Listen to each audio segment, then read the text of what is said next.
Kag sa good vibes sa panahon subong nga kamahal sang tanan, dapat madiskarte. Isa kanay OFW ang may karinderya na, may mobile pa, nga aros kalduhan. May report si Romeo Subaldo.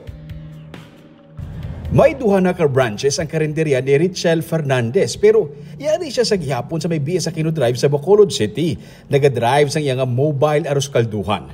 Motor nga may sidecar, nga may karga nga kaldero, nga suludlan sang iya aros kaldo. Malapit abi sa ospital, gani kutob sa mga nagakinahanglan sang soft diet, nagabakal sang aros kaldo. May balon man siya nga mga hard-boiled eggs, sabuyas dahon, fried garlic, patis kag pepper. May manok pa kag atay. Ganing iya suki sa bata nga karinderya nga delivery rider, diri nagbakal sa iya sang malabyan siya. Suki ka di? Pero bigyan ka bakal? Bata. Namihan ka sa timplaya? Daya, miskan din ngayon dito sa bata, may haraman ko sa Oo. isa siya. Diba yung kaya rin na labot na disa?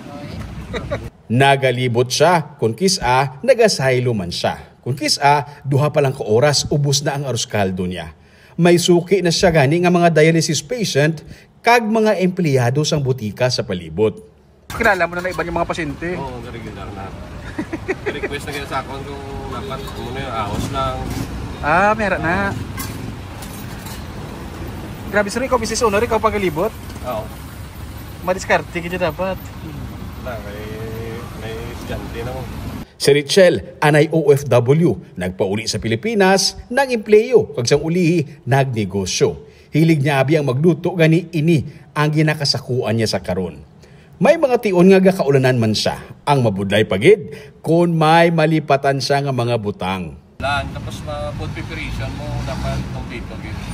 Paghalin mo ya, para dapat sigurado ka wala ka na milipatan. Oo, pagkakabudlay kung saan mo mabiling biluwag mo, mabiling plastic mo, kung kabudlay sa isa ka ano. Oo, mga disadvantages. Dapat may mga list na yun.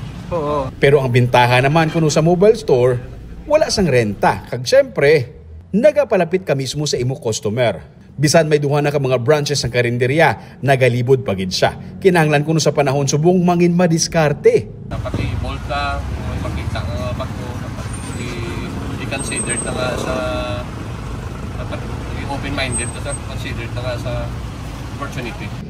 Kag sa iya aros kalduhan, may nadugang pagid siya nga chicken pastil, pati na tinapay kag siomay para ma-maximize ang iyang mobile store. Dapat kuno, sa tanan nga bagay, madiskarte, kay sa panahon subong halos tanan mahal. Dapat maningwa, hindi lang puro wangal. Romeo Subaldo para sa Digicast Negros.